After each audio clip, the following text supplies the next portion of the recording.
Good evening, everyone.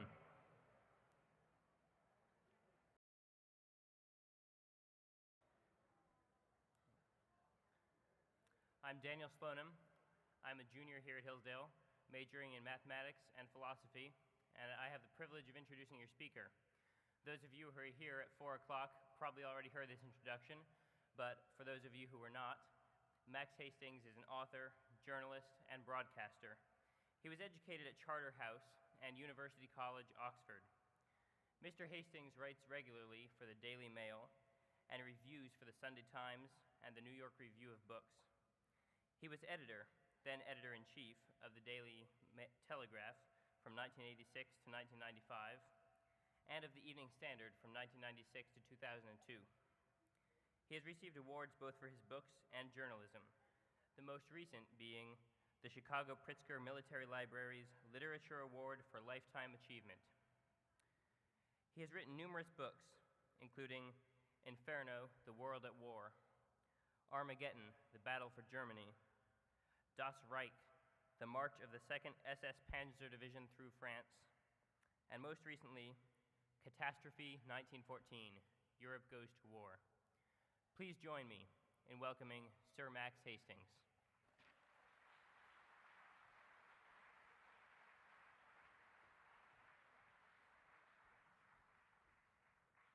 Well, thank you so much for the reintroduction, Daniel. And I really do feel for all of you, it's incredibly sweet that you've all turned up here today at all to hear a selection of Brits talking about this faraway war. But the fact that you come back for a second dose 4 hours after the last one, I think is absolutely enchanting. So thank you all very much for being here. I'm going to talk tonight largely about British generals, although many of the same strictures applied to French and German and other commanders. No warrior tribe in history has received as much mockery and contempt from posterity as have been heaped upon Britain's commanders of the First World War. They are thought to have presided over unparalleled carnage, with a callousness matched only by their incompetence. They are seen as high priests who dispatched a generation to death, their dreadful achievement memorialized for eternity by such poets as Siegfried Sassoon. In one of his most famous poems, he wrote, good morning, the general said, when we met him last week on our way to the line. Now the soldiers he smiled at are most of them dead and were cursing his staff for incompetent swine. He's a cheery old card, grunted Harry to Jack as they slogged up to Arras with rifle and pack, but he did for them both with his plan of attack. 2 generations later, General Sir John French, Commander-in-Chief of the wartime British Expeditionary Force on the Western Front, together with his successor, Sir Douglas Haig, were caricatured by the British historian Alan Clark in his influential, although wildly unscholarly, 1961 polemic, The Donkeys, for which the author belatedly admitted that he had invented the quotation that he attributed to the Kaiser, describing British troops as lions led by donkeys. Clark's book inspired the creation of the 1963 satirical musical, Oh, What a Lovely War. In 1989, the BBC produced the television series Blackadder Goes Forth, which I suspect a good many of you, even on this side of the pond, will have seen, and which imprinted on a new generation of viewers a vision of 1914-18's commanders, personified by General Anthony Cecil Hogmanay Melchett, played by Stephen Fry. Here was the mass murderer as comic turn, or if you prefer, the comic turn as mass murderer. Yet this was not how most survivors of 1914-18 viewed their leaders in the war's aftermath, despite gaping emotional wounds left by the slaughters at Neuve-Chapelle, Loos, the Somme, Passchendaele, and elsewhere. Among veterans returning from France, there was tremendous anger about the muddle attending demobilization of Britain's huge army, which prompted strikes and mutinies, about the lack of a domestic social, moral, or economic regeneration that might offer some visible rewards to justify the war's sacrifice, about the absence of the, quote, home spit for heroes that soldiers had been promised by politicians while the war was being fought. But until the end of the 1920s, senior British officers such as Hay, French, Plumer, Byng, Rawlinson received respect and even homage. The belated victors of the campaign on the Western Front were loaded with British titles and honours, painted by Sir William Orpen and Sargent, granted places of honour at the unveiling of countless memorials, of which the cenotaph in Whitehall was only the foremost. 1 million people turned out for Haig's 1928 London funeral procession, and almost as many for the subsequent ceremonies in Edinburgh. The public mood in Europe, and in Britain in particular, began to shift about the time the Depression began. Such accounts of the war as Frederick Manning's The Middle Plots of Fortune in 1929, Edmund Blunden's Undertones of War in 1930, Siegfried Sassoon's Memoirs of a Fox Hunting Man and Memoirs of an Infantry Officer, published in 1928 and 1930, Robert Graves's Goodbye to All That in 1929, and Eric Remarque's All Quiet on the Western Front, depicted a protracted agony in pursuit of rival national purposes that supposedly meant little to those who perished in their names, compounded by the brutalism of those who directed the armies. Even if most veterans, unlike Maynard Keynes and some of the war poets, retained a belief that the Allied cause had been wholly necessary to fight, people could see for themselves the political chaos and economic wretchedness prevailing across much of the world at the end of the decade following the armistice. The Great War, it seemed, had not merely yielded battlefield horrors of unprecedented scale and intensity. It had also failed to secure any discernible benefit for mankind or even for the victors. In the absence of evidence of Germanic evil remotely matching the 1945 revelation of the Holocaust, by the 1930s, a diminishing number of people in the Allied nations acknowledged the Kaiser's empire as a malign and aggressive force, the frustration of whose purposes had been critical, some of us still believe, for Western civilization. Britain became host to a peace movement unrivaled in any other country for its numbers and fervour. Following the Oxford Union's February 1933 debate, in which a motion was carried by 275 votes to 153, that, quote, "This House will in no circumstances fight for its king and country," many people believed that a new generation of British men had become irredeemably committed to pacifism. In 1934, Madame Tussauds Waxwork Gallery responded to the changed public mood by removing from exhibition its galaxy of Allied generals who'd been catalogued as, quote, "the men who won the war." By the mid-1930s, a growing minority of British people feared that it would prove necessary once more to fight Germany, this time under Hitler, making mock of the post-1918 slogan, "Never again." For a season, however, the peace movement and its collateral branch, the appeasers, still held sway. Abomination of the Western Front's generals had not reached the peak that it would achieve 30 years later and has since retained, but there was assuredly revulsion towards the blood baths which the, quote, brass hats had directed. A British officer named Captain Basil Littlehart, who had served briefly and without attracting much notice on the Western Front, had since transformed himself into a pundit on military affairs who was immensely respected on both sides of the Atlantic, and especially in Germany. In this role, he did a lot to advance the legend of British command idiocy, initially through a big study he published in 1930 called The Real War.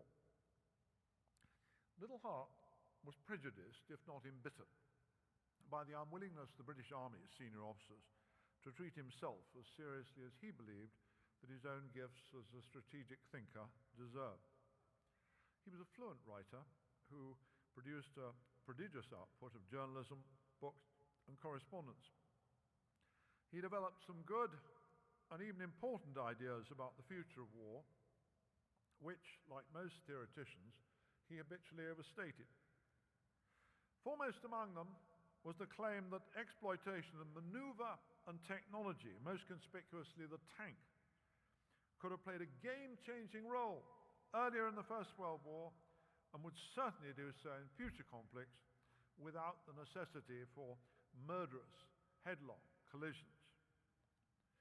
Littlehart's denunciations of 1914-18 commanders' myopia and his assertions of their culpability won favour with some very important people, including Lloyd George, the former British Prime Minister, Winston Churchill, and the novelist C.S. Forester, whom some of you may have heard of because he was the author of some very well-known books about a British naval hero of the 19th century called Hornblower, which some of you may have seen on television.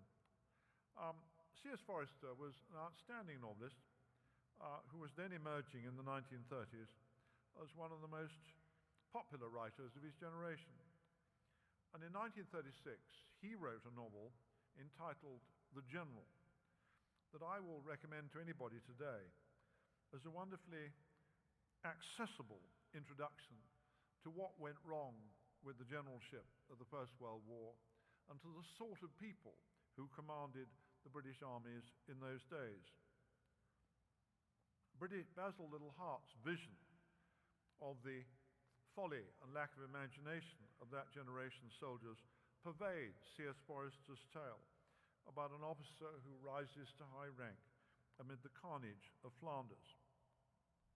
The author, back in 1936, set himself to try to understand and to explain what kind of man could have done as did the commanders of 1914-18, to launch repeated doomed frontal assaults that kill their own troops in tens of thousands, some before they reached the British front line, never mind the German one.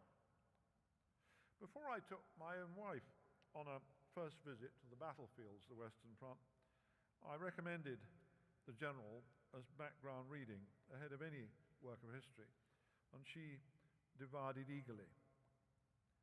In an early chapter, the author describes his hero, or anti-hero if you like, who he gave the name of Herbert Curzon. This prematurely middle-aged bachelor with a distinguished service order won in the Boer War, as he was on the eve of the First World War in 1914, Curzon's mindset very similar to that of his real-life counterparts, the generals who commanded in that war. It's a picture which, in C.S. Forester's words, quote, seems to verge closely on the conventional caricature of the army major, peppery, red-faced, liable under provocation to gobble like a turkey cock, hidebound in his ideas and conventional in his way of thought. And it's no more exact than any other caricature. It ignores all the good qualities which were present at the same time. He was the soul of honor. He could be guilty of no meannesses, even boggling at those which convention permits. He would give his life for the ideals he stood for and would be happy if the opportunity presents itself. His patriotism was a real and living force, even if its symbols were childish. His courage was unflinching. The necessity of assuming responsibility troubled him no more than the necessity of breathing. The man with a claim on his friendship could make any demand upon his generosity, and while the breath was in his body, he would not falter in the face of difficulties. Although a part of C.S. Forester disdained his hero or anti-hero and the role that his kind played in the greatest human tragedy ever then to befall Britain, the author's sense of justice caused him also to recognize his imagined general's virtues. Curzon commanded respect and indeed affection from his staff and subordinates as a tireless worker and dedicated professional of the highest courage, both moral and physical. As a corps commander, he displayed enough intelligence to recruit to his staff civilian experts in chemistry, railway scheduling, logistics and such like, and to make full use of their skills, such as he knew himself to lack. Forester ended his portrait of his fictional character. So much for an analysis of Curzon's character at the time when he was to become one of the instruments of destiny. Yet there's something sinister in the coincidence that when destiny had so much to do, she should find tools of such high quality ready to hand. It might have been, though it would be a bold man who said so, more advantageous for England if the British Army had not been quite so full of men of high rank who were so ready for responsibility, so unflinchingly devoted to their duty, so unmoved in the face of difficulties, of such unfaltering courage. This has seemed to me, since I first read Forester's line at the age of 14, one of the most vivid character sketches that he ever made. Among much else, it showed his recognition that to brand the commanders of 1914-18 as cowards who chose to lead from the back, one of the charges made by some of the war poets, was quite unjust. 58 British general officers perished in the conflict.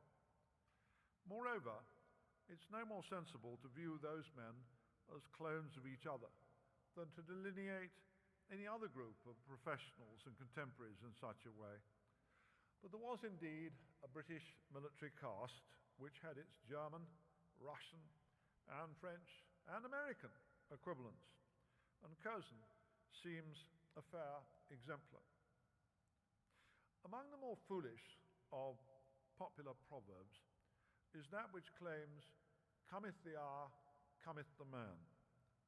Occasionally, in the course of history, great challenges have brought forth great leaders. Pitt in Britain in the 1790s, Lincoln in the United States in the 1860s, Roosevelt in the 1930s, Churchill in 1940, obvious examples. More often, however, societies have been obliged to respond to threats to their security and even existence under the direction of unimpressive statesmen and bungling soldiers. In the Napoleonic Wars, with the possible exception of General Sir John Moore, who perished at Corunna in 1808, it was only with Wellington's appointment as Peninsular Commander-in-Chief in 1809, after almost 2 decades of intermittent European warfare, that Britain identified a commander of the highest gifts to lead its forces on the continent. Few societies put their best brains in their armies, and clever people are usually better employed elsewhere. Such a distribution of national talent becomes a handicap only when great wars break out. And in 1914, a century had elapsed since Britain's last one. C.S. Forester portrayed a calamity which dwarfed its military actors by its enormity and intractability. Although the novel's claim to minor classic stature seems hard to dispute, in one important respect it's flawed. It was informed by a belief derived from Little Hart and his school of military thinkers, prominently including another British military guru, J.F.C. Fuller, that better Allied generalship could have secured victory at much lesser cost. This view suffuses the pages of the General, an assumption that General Sir Herbert Curzon, like his real-life counterparts, lacked the imagination to adopt methods that could have overcome the difficulties of confronting the German army in France and Flanders. In a seminal passage of the book, Forrester describes how, after the failure of the British offensive at Loos in October 1915 with enormous casualties, the commanders of the British Expeditionary Force discussed preparations for a new offensive with more men, more gas, more shells, more guns.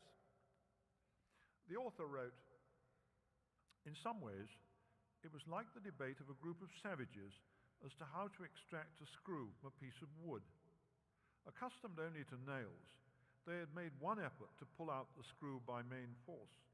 And now that it had failed, they were devising methods of applying more force still, of obtaining more efficient pincers, of using levers and fulcrums so that more men could bring their strength to bear. They could hardly be blamed for not guessing that by rotating the screw, it would come out after the exertion of far less effort. It would be a notion so different from anything they had ever encountered that they would laugh at the man who suggested it." Here, the novelist displayed the mindset that caused Winston Churchill to write of the same period. "Battles are won by slaughter and maneuver. The greater the general, the more he contributes in maneuver, the less he demands in slaughter." Such views remained widely held among the British and American peoples to this day. Yet where both Churchill's dictum and Forrester's analogy seem fundamentally mistaken in the view of the best modern scholars of the First World War, was in their failure to acknowledge that at that time no military means existed to make possible a ready rotation of the screw, to open any cheap and ready path to victory. To pose such questions as are asked by some modern critics of Great War generalship, couldn't they have invented tanks sooner, is as meaningless as asking, might the Schlieffen plan have worked if the Germans had panzer divisions? The Western Front's dominant reality was that the available means of defense proved more effectual than the means of attack, even when, at terrible cost, one side or the other's assaults achieved an initial breakthrough. The necessary mobility was lacking, together with appropriate command and control technologies when wirelesses were cumbersome and primitive, rapidly to reinforce and exploit local success. This changed only in the summer of 1918, when the German army was much weakened by attrition, and the British had developed new tactics, above all through the sophisticated management of artillery, for which Field Marshal Sir Douglas Haig, much maligned, deserved significant credit. Even in the Second World War, Little Hart's faith in a, quote, indirect approach, the possibility of achieving victory by maneuver rather than attrition, proved justified only where defenders suffered a moral collapse, as did the French in 1940, the Italians in 1941, the Russians in the first months of Hitler's Operation Barbarossa, the British in Malaya in 1942. Whenever a defending army displayed staunchness and professional competence, as did the German army in almost all circumstances, and the Japanese in most of their 1944-45 island battles, Little Hart was shown to be quite mistaken in supposing that enlightened generals could readily cut keys to victory. Between 1914 and 18, British and French, and later American commanders were imprisoned by strategic realities, foremost among which was that if the Allied armies remained supine in their trenches, they thus acquiesced in enemy occupation of a large swathe of France and Belgium, in which 7 million people lived under brutal subjection. Herein lay the answer to the oft-asked modern layman's question, why did the Allies keep attacking? Moreover, the Germans enjoyed another considerable advantage. They could concede a few yards or even miles of occupied territory whenever it seemed tactically expedient to do so, to entrench on higher ground, for instance, while it was politically unacceptable for Allied formations voluntarily to yield French or Belgian soil, even if doing so would save lives. Over all loomed the cruel truth that the only ready means of escape from the horrors of the Western Front was to concede victory to the Kaiser. But if 1914-18's generals deserve sympathy for the military challenges they faced, to modernize, they still seem repugnant for their indifference to the massacres over which they presided. A vivid insight into their emotional processes, or lack of them, was provided by the 1952 publication of Field Marshal Sir Douglas Haig's diaries. For instance, as Commander-in-Chief of the British Expeditionary Force, he wrote on the 2nd of July 1916, very early in the Battle of the Somme, "A day of ups and downs. I visited 2 casualty clearing stations. They were very pleased at my visit. The wounded were in wonderful spirits. The Adjutant General reported today that the total casualties are estimated at over 40,000 to date. This cannot be considered severe in view of the numbers engaged and the length the front attacked. By nightfall, situation much more favorable than we started today." Next morning, Haig added, "Weather continued all that could be desired." Winston Churchill, who knew the senior officers of the war intimately, both as a cabinet minister and for some months as himself a battalion commander on the Western Front, penned a vivid portrait of the wartime British Commander-in-Chief soon after Haig's death in 1928. "He presents to me in those red years the same mental picture as a great surgeon before the days of anesthetics, versed in every detail of such science as was known to him, sure of himself, steady of poise, knife in hand, intent upon the operation, entirely removed in his professional capacity from the agony of the patient, the anguish of relations, or the doctrines of rival schools, the devices of quacks, or the first fruits of new learning. He would operate without excitement, or he would depart without being affronted, and if the patient died, he would not reproach himself." Haig was a Roman, schooled since childhood to regard fortitude in the face of difficulties and losses as an indispensable virtue for every right-thinking soldier, a view shared by the senior officers of Russia, France, Germany, Austria, Italy. What seems to a 21st century society to have been harsh insensitivity was to those who led armies throughout earlier ages an essential element of manhood, and even more so of warriorhood.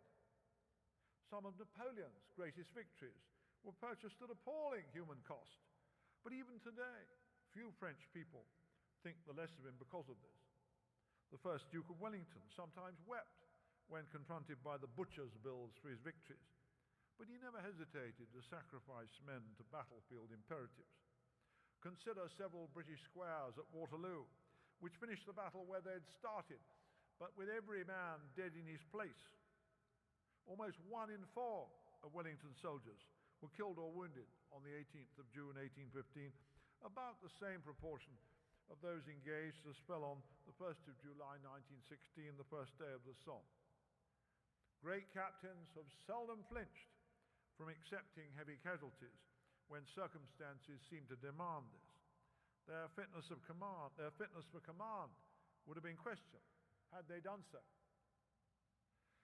In the First World War, the vastness of the struggle imposed an unprecedented scale of loss.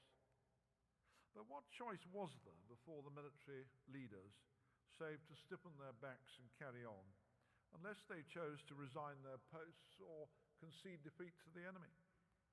The literary culture, which dominates 21st century perceptions, burdens the generals with overwhelming blame for the struggle's horrors. But on the Allied side at least, soldiers bore little or no responsibility for having unleashed Europe's catastrophe. It's almost impossible to make such officers as led Britain's forces between 1914 and 18 appear sympathetic human beings to a 21st century audience, and they have scant claim to rank among the great captains of history. Even Ludendorff on the German side, who considered himself a military genius, we must recognize that in the end Ludendorff lost. But they were men of their time, and it is as such that they should be judged. All societies view history through nationalistic prisms, and the British indulge this as much as any. Another persistent myth that we cherish is that the First World War was much bloodier than the Second.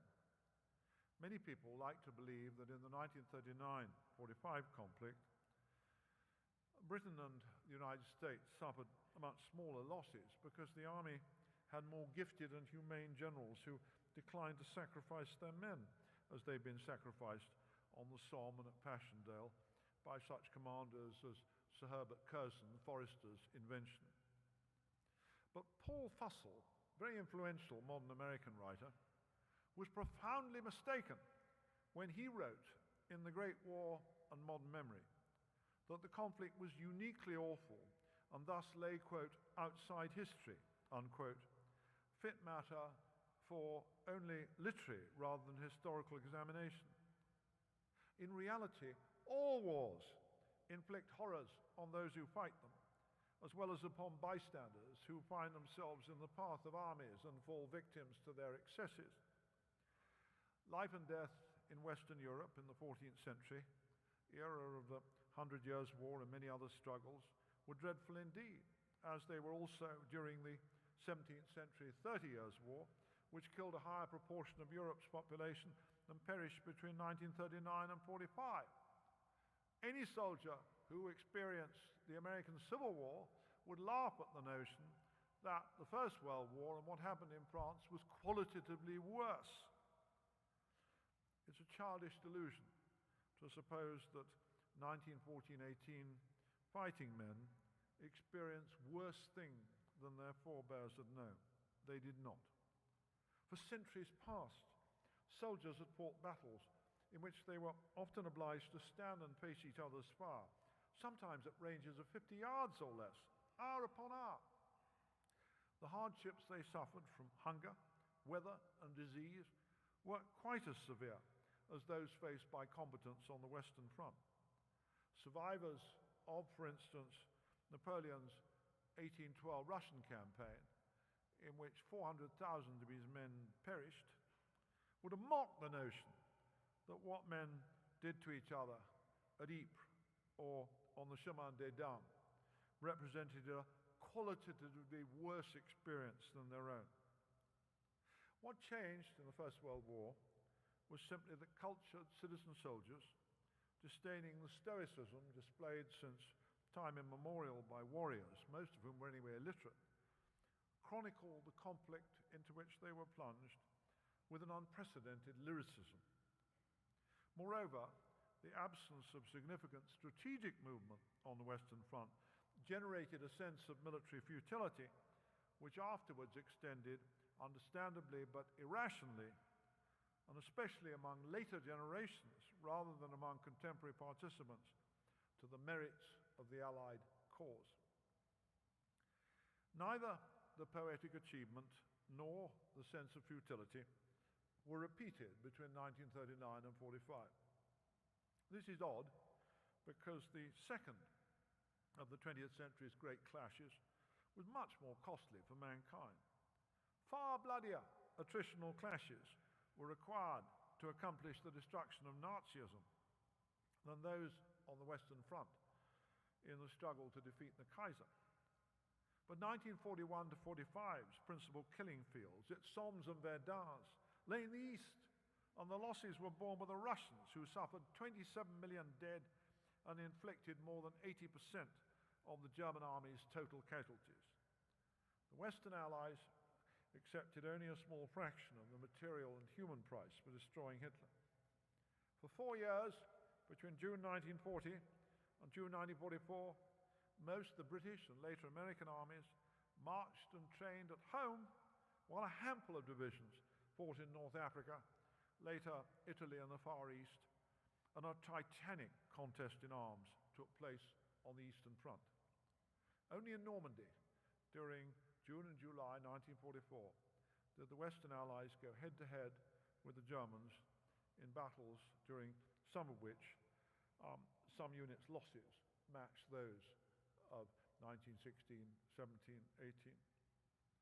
In the second half of World War II, assisted by a superiority of resources such as Marshal Foch and Field Marshal Haig had never enjoyed, together with the fact that the global tide had shifted decisively against the Axis, Britain won some victories under the leadership of competent, if not inspired, generals who were indeed cautious about casualties to the disgust of their American allies. But it's difficult to argue that the British commanders of the early war years displayed higher skills than those of Sir John French, Sir Douglas Haig, or C.S. Forester's imaginary Herbert Curzon. It's a matter of personal taste whether such British generals as Percival at Singapore and the South African Klopper at Tobruk, who surrendered their commands to the enemy in 1942 rather than conduct the sort of sacrificial stands that Churchill wanted, and such men as Herbert Curzon would have been happy to lead, deserve the applause of posterity for their humanity, or castigation for their ignominious battlefield failure.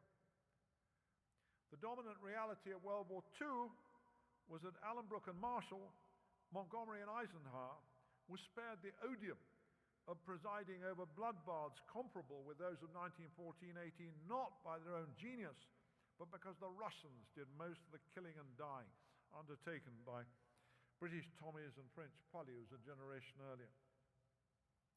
It's sometimes suggested that Allied generals in Hitler's war eschewed the sybaritic lifestyle of commanders in the Kaiser's conflict who created the legend of chateau generalship, champagne-swigging brass hats living it up in the rear areas. This view, too, is factually hard to justify. Admiral Lord Louis Mountbatten's Southeast Asia Command headquarters in Ceylon was notoriously self-indulgent. Field Marshal Sir Harold Alexander and his staff in Italy were thought to do themselves remarkably well, as did most of the US Army's commanders. When champagne was available, most British, American, and German generals drank it as enthusiastically between 1939 and 45 as they did between 1914 and 18. Soldiers living in headquarters inevitably lived far more comfortably than infantrymen. Once again, modern perceptions have been distorted by the literary culture of 1914-18, which fostered a myth of the First World War's exceptionality. In this respect, as in many others, Siegfried Sassoon wrote in another of his most famous poems, "If I were fierce and bold and short of breath, I'd live with scarlet majors at the base and spleed glum heroes up the line to death. You'd see me with my puffy, petulant face, guzzling and gulping in the best hotel, reading the Roll of Honor. Poor young chap, I'd say, I used to know his father well. Yes, we've lost heavily in this last scrap. And when the war is done and youth's stone dead, I'd toddle safely home and die in bed."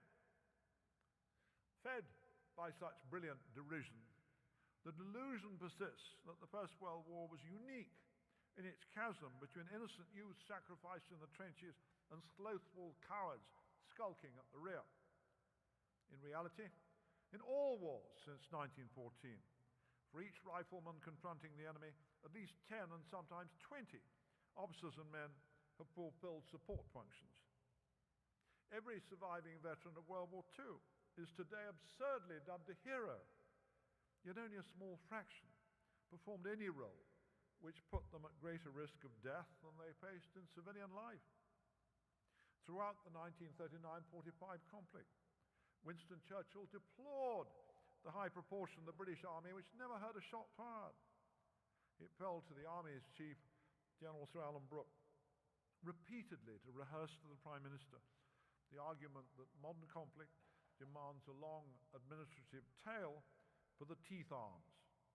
Fighting soldiers of the 1939-45 era, like their brethren who manned office desks and ate hot lunches, no more than did Sassoon, his scarlet-faced majors. Sir Douglas Haig and his fellow generals were not wicked men in the way that Germany's commanders in the Second World War were indeed wicked because they colluded in the barbarous deeds unrelated to military imperatives. The British generals and the French of 1914-18 did the best they could for their country. They possessed virtues and vices bred into the military caste over many centuries. But in the unprecedented circumstances of France and Flanders, these qualities were tested almost to destruction.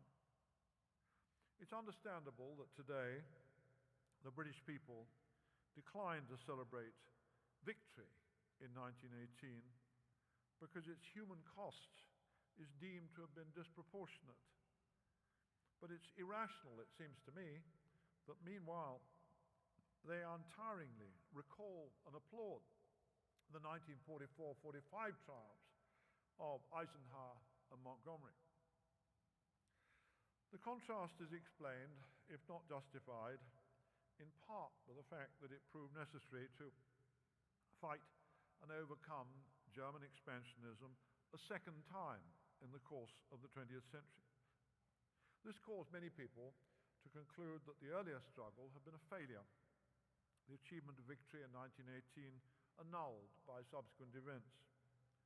In some measure, this was true, but a balanced perspective, which ought to be attainable a century after the event, suggests that if the Kaiser's Germany had won the First World War, Europe would have paid a heavy forfeit. It's much too simplistic to look back on the 1939 conflict as our good war and 1914-18 as its bad one. The war poets are so often misinterpreted by modern readers that it's necessary to remind ourselves that most of the poetry that was written by soldiers between 1914 and 1918 was intensely, fiercely patriotic. C.S. Forester, the novelist, in The General, recognized that his fumbling, fictional half-hero, like his real-life counterparts, was as much a tragic figure as the men whom he led, often to their deaths. It's almost impossible to persuade a 21st century generation to love or admire those commanders, and there's no reason why it should. But we can at least strive to understand them, to break free from the mire of cliché in which our view of the First World War has for decades been trapped.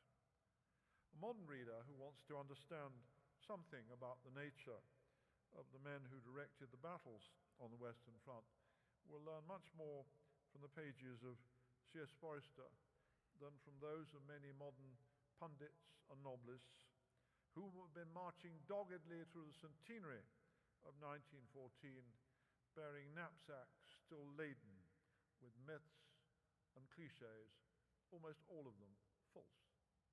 Thank you all very much indeed.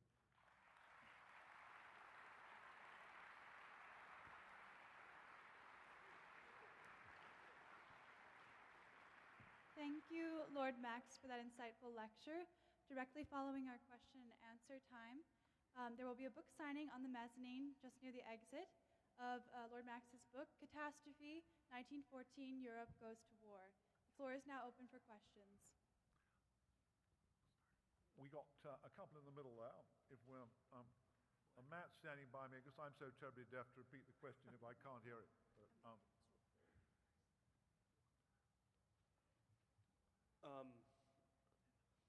higher? Stand up. Oh, okay. Recording, so. Aside from what Little Heart's reasonings was for his animosity towards the generals, why did popular culture start to turn against the English and the French leadership, especially decades after the war had finished, and especially since the veterans had mostly come out in favor for their leadership? Why the sudden turn, like in the 60s and the 50s?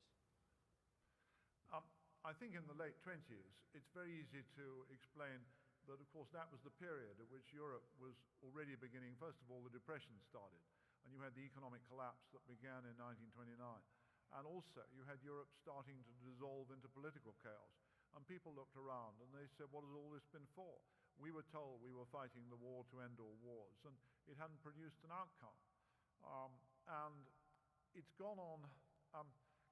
It is extraordinary how once cliches and myths catch hold, especially in Britain, and I think to some degree in the United States, it's frightfully hard to turn them around.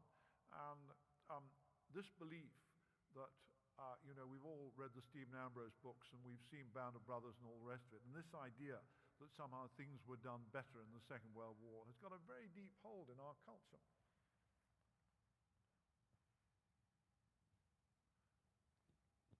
Wherever. So in your first lecture today, you mentioned some stories of the inadequate tactics in early 1914, and then today, in this lecture, you mentioned some of the constraints facing the commanders. So I was wondering, I have a three-part question. First, did the tactics evolve as the war went on? Second, how quickly did they evolve? And third, what effect did that have on the casualties seen? Well, the first question about tactics evolving, one of the things we always have to recognize, what I try and do as a historian, which I think is terribly important, it's so easy to try and impose, my favorite historian, a British historian called Professor Sir Michael Howard, and Michael is my sort of hero among historians, and he's always said to me at intervals over the last 40 or 50 years, he said, we must never forget there was a time that events now in the past were still in the future. And in all wars, these wretched military commanders almost always have to start out by learning the hard way that they've got it all wrong. And it's very hard to think of a war in history in which people haven't screwed up big time at the beginning. I mean, the US Army, when it first appeared in North Africa in 1942, had its share of disasters and so on for the same reason. They all had to learn.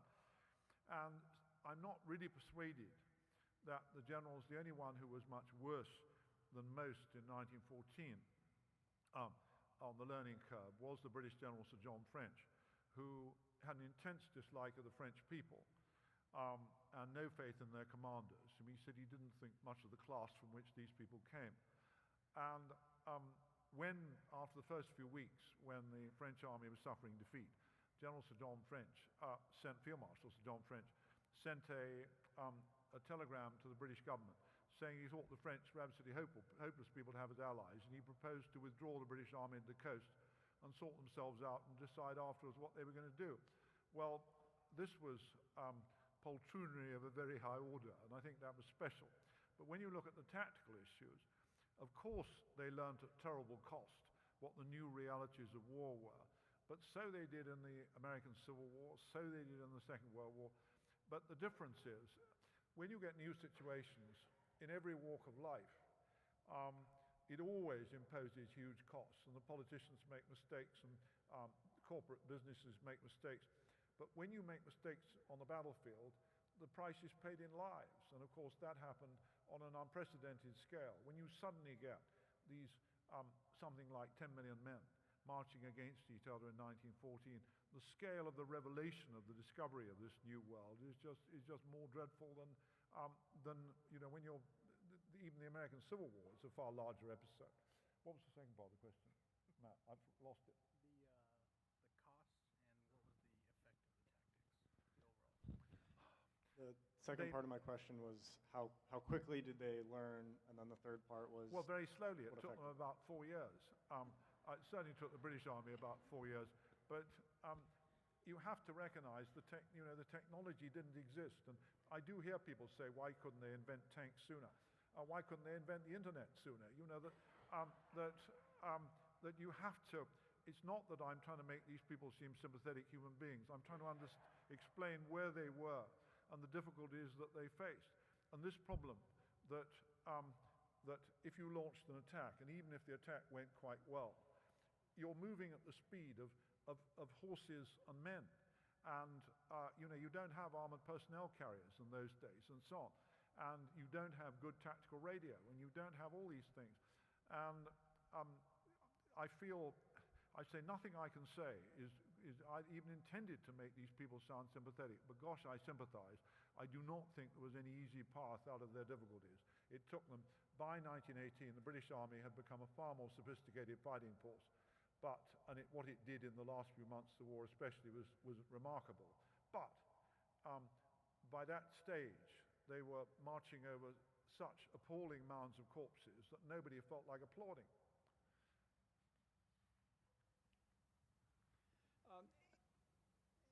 The fact that Great Britain and France had relatively more representative and democratic governments at that time during World War I, in your opinion, did that translate into a military advantage, perhaps in the sense of military commanders being more willing to speak openly, or there being a more democratic discussion of strategies as opposed to the more autocratic system in the Central Powers?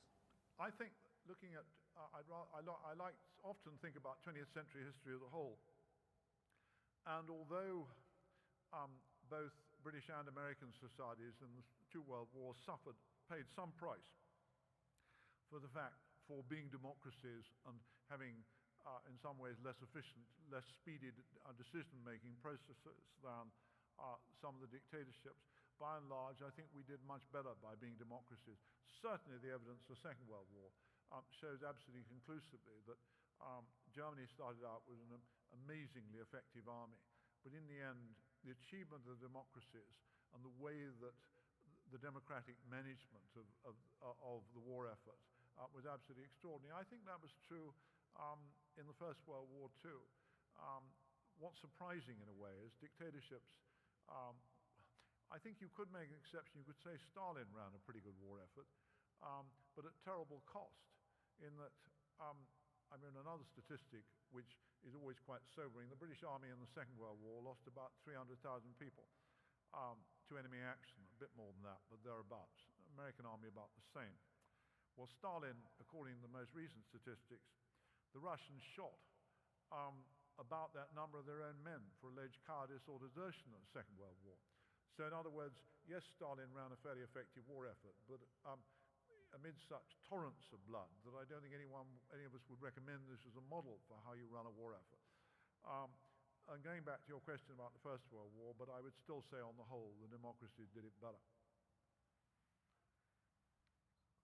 Where have we got to? Go on, Matt. Till 9 o'clock. Yeah.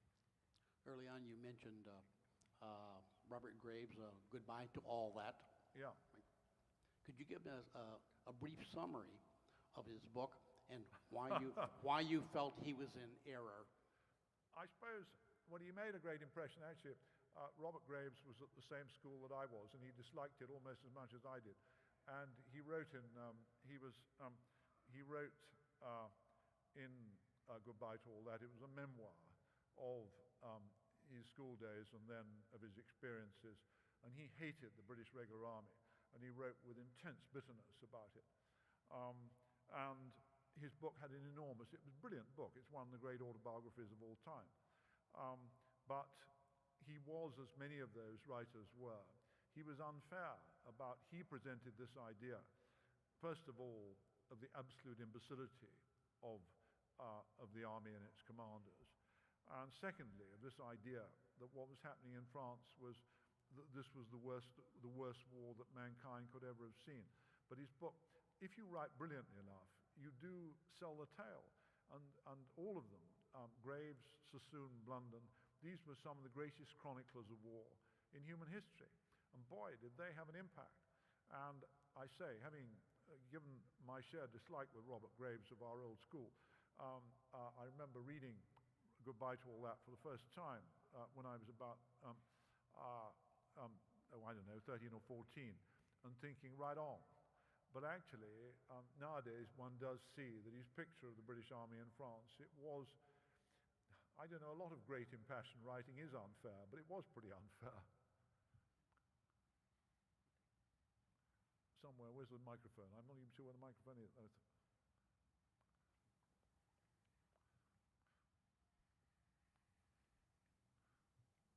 World War I was sold as the war to end all wars. And the treaty at Versailles, some people said was too harsh on Germany and may have led to World War II, although I read a recent thing, a new criterion by Roger Kimball, about maybe the treaty was not harsh enough and that perhaps the Second World War would have been prevented if we had been much more harsh on Germany, who had suffered no real economic losses of their industrial capacity. When you compare the treaty we imposed on Germany after World War II, which really essentially eliminated them as a threat, what are your thoughts? If you want to read, by far the best recent book is by that brilliant Canadian historian, Margaret Macmillan, called The Peacemakers, which is a wonderful study of Versailles. And the key point, if the Versailles Treaty had ever been implemented in full, then maybe it would have been a harsh treaty on Germany, but where you're absolutely correct in what you just said, most of it wasn't implemented. The Germans ended up paying in reparations less to the French than the French had been forced to pay to them after losing the 1870 Franco-Prussian War. And as you also touched upon, the Allies had the worst of both worlds. In 1945, we occupied Germany and ran it absolutely ruthlessly. In 1918, the Allies did not occupy Germany, and they tried to run it by remote control, and that was an absolute disaster. And another good book by a very good Harvard historian called Adam Tooze, he's written an excellent book arguing that from 1919 onwards, the United States was the only power with both the financial clout and the moral authority to have imposed order on Europe if it had been willing to exercise that authority, which of course it wasn't. But I think one very important point I'd make, there is also a belief that we somehow got the peace in 1945 right in a way that we did not in 1919. Well, actually, if you look at what happened to the world in 1945, first of all, you had ethnic cleansing on a colossal scale in Eastern Europe as the German minorities were thrown out, which killed somewhere between 1 and 400,000 Germans. You had 90 million East Europeans falling into Stalin's maw to become part of his ghastly tyranny. You had civil wars across most of Europe. You had, the lesson to me is that making peace after huge global wars is fantastically difficult. And rather, as I think that the judgment on the way that World War I was run has been absurdly contrasted with World War II. In the same way, I'd argue that the peacemakers of 1919, and Margaret Macmillan more authoritatively makes this point, they did not do quite as badly as a lot of people have suggested, and nor did everybody in 1945 do quite as brilliantly well. If you'd asked the huge number of people who died in ghastly circumstances in the aftermath of World War II, it was absolutely horrendous in all directions. So it is just fantastically difficult to do these things. And while I'm terribly against ever showing sympathy for politicians, I do think that one has to recognize that it is an amazingly difficult thing to do, to get yourself out of these huge global catastrophes. But it's a fascinating subject and a very important one. Well, thank you all very much. I think you're absolutely fantastic to put up with me twice in the evening. Thank you so much.